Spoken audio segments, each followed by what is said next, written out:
In my past life, my 10-year-old niece dropped my 3-month-old son from the stairs. And he didn't survive. My husband protected her instead, saying, "She's just a kid. Don't ruin her life." This time I was reborn on Christmas. The first thing I did was send my son back to my parents' house. But the moment I stepped into my own home, a loud crash echoed from upstairs like something heavy had fallen. My niece peeked her head out and grinned at me. "I just threw your baby down. Was it fun?" I froze, eyes widening as I looked down at the empty crib below. My son wasn't there. Then whose baby had she just thrown? The moment I'd sent Callan off with my parents and stepped into Mrs. Miller's yard, a deafening crash echoed in my ears. Bang! A tightly swaddled baby hit the tiled floor. Blood slowly stained the blanket red. I stared, frozen, then lifted my gaze upstairs. Claudia gave me a defiant look before she vanished. Owen and Mrs. Miller rushed out at the sound. Mrs. Miller screamed, her legs buckling beneath her.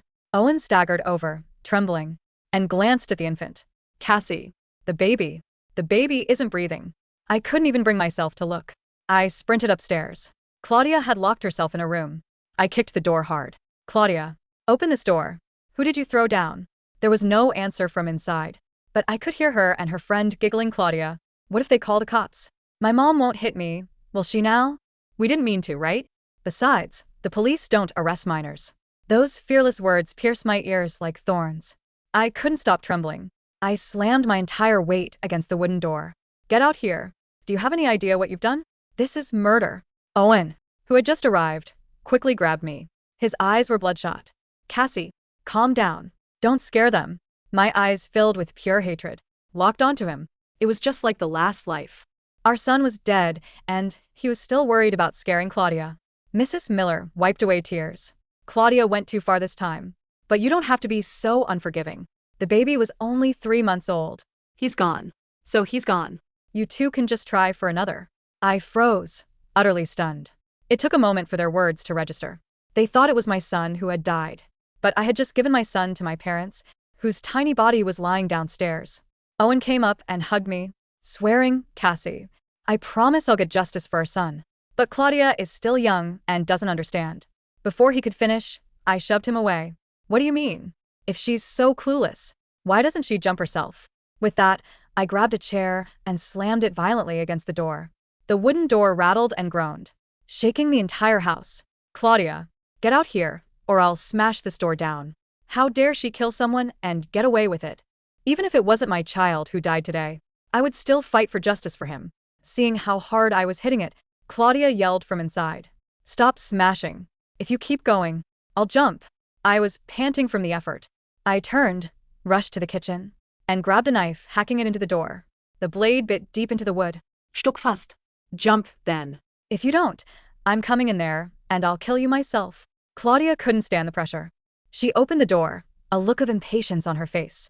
"Who did you throw down?" She tilted her head, swaying casually. "Your son? Who else?" I slapped her across the face. Smack. Her head snapped to the side. Claudia's eyes immediately filled with tears. She clutched her cheek, disbelief warring on her face. "How dare you hit me? My own mom doesn't even hit me. You bitch." I slapped her again. "It's because your mom doesn't hit you that you turned into an animal." Then I grabbed her collar, snarling through gritted teeth. "I'm asking you one more time. Who did you throw down?" Claudia quieted down, still clutching her face.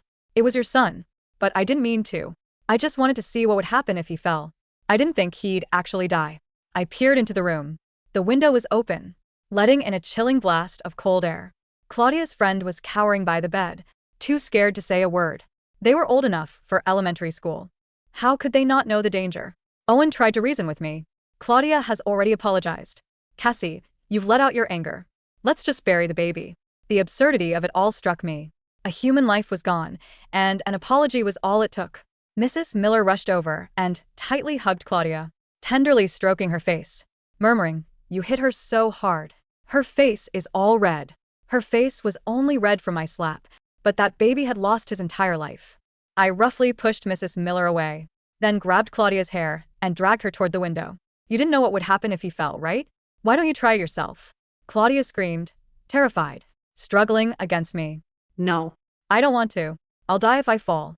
You'll go to jail if I die." "To jail?" So she knew about jail, yet she still did it. For 2 lifetimes. I couldn't comprehend how a child's mind could be so wicked. Sharp pain shot at my arm as Owen forcefully pulled me away. The momentum sent me crashing head first into the wall. A streak of crimson liquid ran down the plaster. Owen shielded Claudia, his face etched with disgust. Are you ever going to stop? Our son is dead. Why are you picking a fight with a child? Why didn't you watch him better? Both Owen and Mrs. Miller stood in front of Claudia, watching me defensively. In my last life, I finally understood. They were the true family, bound by blood. My 3-month-old son. And I meant nothing. I clutched my forehead, my hand shaking as I pulled out my phone to call the police. Owen kicked my phone, sending it flying. This is a family matter. What are you calling the police for? Claudia isn't 18 yet. It's useless to call the police anyway. I pushed myself up against the wall, looking at him with utter disappointment. Your son is dead and you don't care? Seeing the blood on my forehead, a flicker of remorse crossed Owen's eyes. Cassie, we can always have more children. But I only have one niece. I only have one niece, Owen repeated, his voice straining with a twisted sort of desperation. But we can have another son.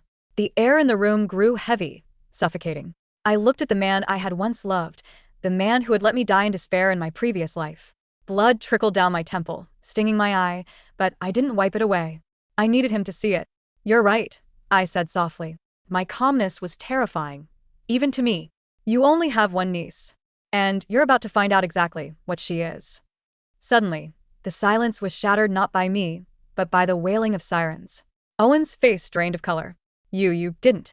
I didn't need to, I said, gesturing to the open window where the neighbors were gathering on the street below, pointing at the small, broken bundle on the patio tiles. You can't hide a dead body in broad daylight, Owen. Not even for your precious niece. The front door burst open downstairs. Police radios crackled. Heavy boots thundered up the stairs.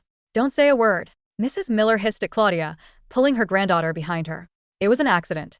Just an accident. When the officers stormed the room, the tableau was grotesque.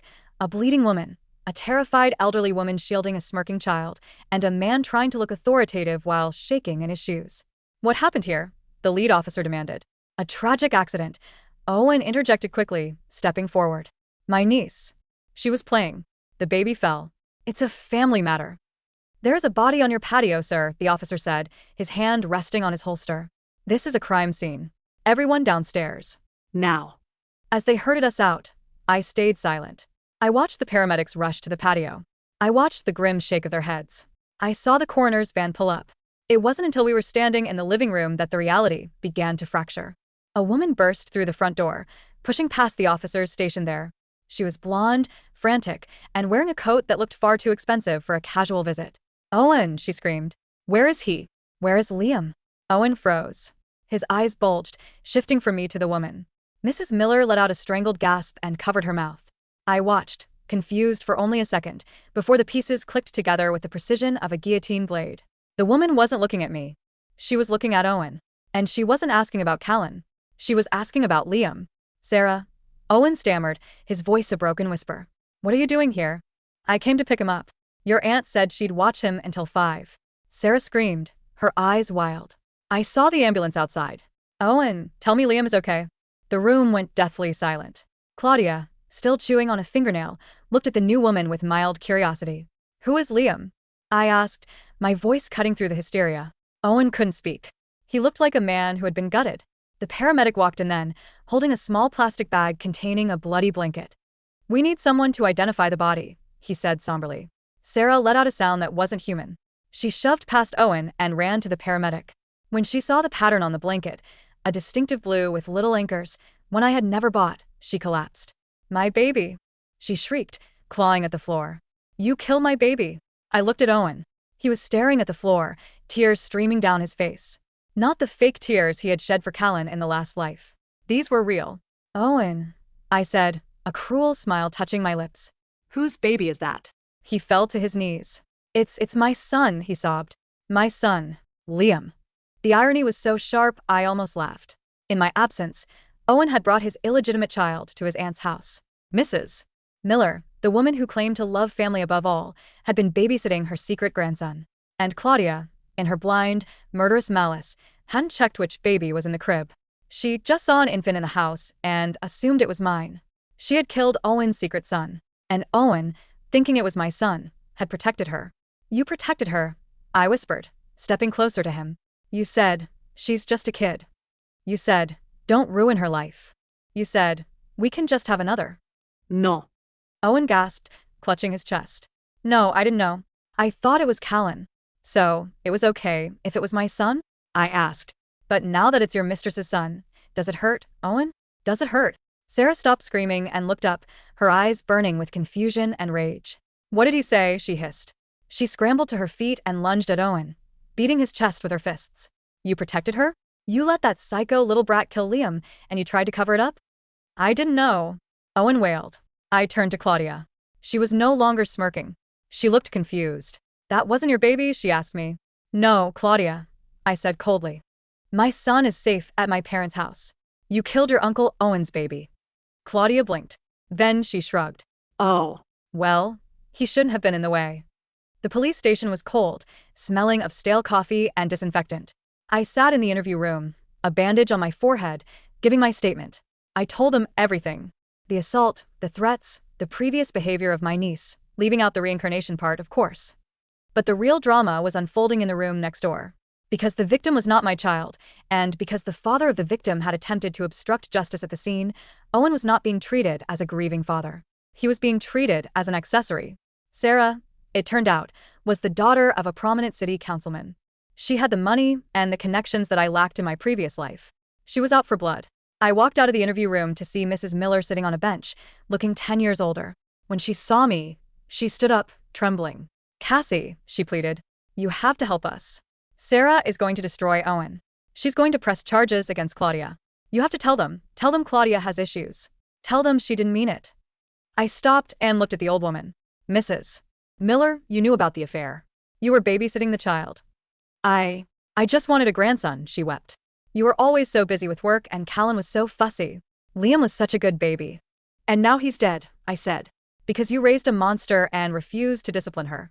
You and Owen created the environment that killed that child. Please, she grabbed my arm. If you testify that the crib was in a dangerous spot, maybe they'll call it negligence instead of homicide. I peeled her fingers off my arm one by one. I am going to testify that Claudia told me she threw the baby on purpose to see if he would die. I am going to testify that Owen kicked the phone out of my hand to prevent me from calling 911. I am going to bury you all. The investigation revealed the depths of the rot in the Miller family. Owen's business trips were weekends with Sarah and Liam. Mrs. Miller had been funneling money from our joint account to support the second family. And Claudia? Claudia was a nightmare. During her psychological evaluation, she admitted to killing 3 neighborhood cats and pushing a classmate off a swing set to see if her arm would bend the other way. She showed zero empathy. Diagnosed with conduct disorder with callous unemotional traits, clinical psychopathy. Because she was 10, the legal system was tricky. But Sarah's lawyers were sharks. They argued that the premeditation and the sheer malice required a harsh sentence. Owen was charged with obstruction of justice, accessory after the fact, and domestic battery for my head injury. His defense crumbled when the body cam footage of him saying, "We can just have another," was played in court. Sarah's lawyer painted him as a man who viewed children as disposable commodities. I sat in the gallery every day, looking impeccable. I had already filed for divorce. I had frozen our assets before Owen could drain them for his legal defense. On the final day of the trial, Owen took the stand. He looked gaunt, a shell of the handsome man he used to be. I loved Liam, he sobbed. I made a mistake. Mr. Miller, the prosecutor said, adjusting his glasses. You didn't make a mistake. You made a choice. You chose to protect a murderer because you thought the victim was your wife's son, whom you clearly valued less than your reputation. Is that correct? No. I loved Callan, but you were willing to let his killer walk free. You only care now because the baby in the morgue has your DNA. The jury didn't take long. Owen was sentenced to 5 years for obstruction and assault. Mrs. Miller avoided jail time due to her age and health, but she was slapped with a massive wrongful death lawsuit from Sarah that took her house, her savings, and her dignity. And Claudia? She was deemed a danger to society. She was sent to a high-security juvenile psychiatric facility until the age of 21, at which point she would be evaluated for transfer to adult prison or a permanent mental institution. As they led her away, she didn't cry. She looked at me in the gallery and mouthed, "I'll get you next time." I smiled and mouthed back, "Try it." The coffee shop was warm and smelled of cinnamon. I sat by the window, watching the snow fall, a stark contrast to that Christmas 5 years ago. Mommy, look. Callan, now a sturdy, happy 5-year-old, held up a drawing. It was a picture of us and his grandparents standing in front of a big house. It's beautiful, Cal, I said, kissing the top of his head. My phone buzzed. It was a notification from a news app. Released juvenile offender involved in staircase murder, arrested again. I tapped the link. Claudia Miller, 15, escaped from her juvenile detention facility yesterday morning. She was apprehended 4 hours later attempting to break into the home of Councilman's daughter Sarah Vance. She was armed with a kitchen knife. Prosecutors are now moving to have her tried as an adult for attempted murder. I let out a breath. I didn't know I was holding. She hadn't come for me. She had gone for Sarah, the woman who put her away. Claudia's ego was her downfall. She couldn't handle that she had lost. I scrolled down. There was a picture of Owen, recently released on parole. He was living in a halfway house, working at a car wash. He looked 20 years older. The article mentioned he had tried to visit Claudia, but she refused to see him, calling him a loser who couldn't even protect me. Mrs. Miller had passed away a year ago in a state-run nursing home, alone and penniless. I put the phone down and looked at my son. He was safe. I was free. The ghosts of my past life had been exorcised not by magic, but by their own wickedness turning in on itself. Mom, are you okay? Callan asked, noticing my expression. I'm wonderful, baby, I said, taking his hand. Ready to go to Grandma's for Christmas? Yeah. As we walked out into the crisp winter air, I thought about the baby who died in the previous life and the baby Liam who died in this one. 2 innocent lives sacrificed to the darkness of that family. I couldn't save Liam, but I had avenged him, and I had saved Callan. I looked up at the sky. It was finally clear. 3 months later, I received a letter from prison. No return address, but I knew the handwriting. It was shaky, pathetic. Owen. Cassie, I know I don't deserve to ask, but I have nobody left. My mom is gone. Sarah hates me. Claudia is gone. I saw a picture of you and Callan in the paper. He looks so big. Can I see him? Just once? I promise I won't say who I am. I just want to see my son. Please. I have nothing. Owen. I stood over the kitchen trash can. I didn't feel anger anymore. I didn't feel hate. I felt nothing. He was a stranger. A minor character in the story of my life that had overstayed his welcome. I took a lighter from the drawer, the one I used for birthday candles. I lit the corner of the envelope. I watched the flames curl the paper, turning his desperate plea into ash. I didn't watch it burn all the way down. I dropped it into the bin and turned away to help Callan with his homework. Some doors should never be reopened. And some people are better off dead to us, even if they're still breathing.